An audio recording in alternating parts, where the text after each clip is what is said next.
The report points to a substantial body of public records regarding former President Trump, the Trump Organization, and Russian entities gathered by previous investigations. The scope of the investigation conducted by Special Counsel Durham included: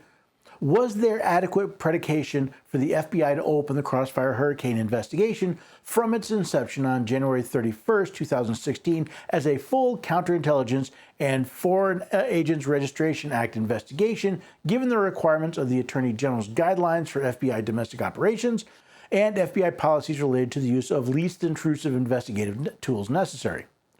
Was the opening of Crossfire Hurricane as a full investigation on July 31, 2016, consistent with how the FBI handled other intelligence it had received prior to July 31, 2016, concerning attempts by foreign interests to influence the Clinton and other campaigns?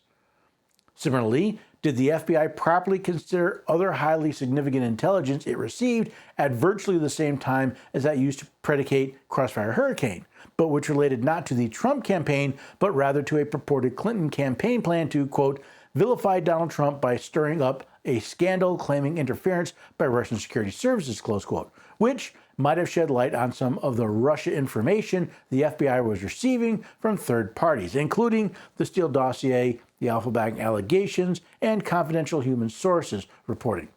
If not, were any provable federal crimes committed in failing to do so? Was there evidence that the actions of any FBI personnel or third parties relating to the Crossfire Hurricane investigation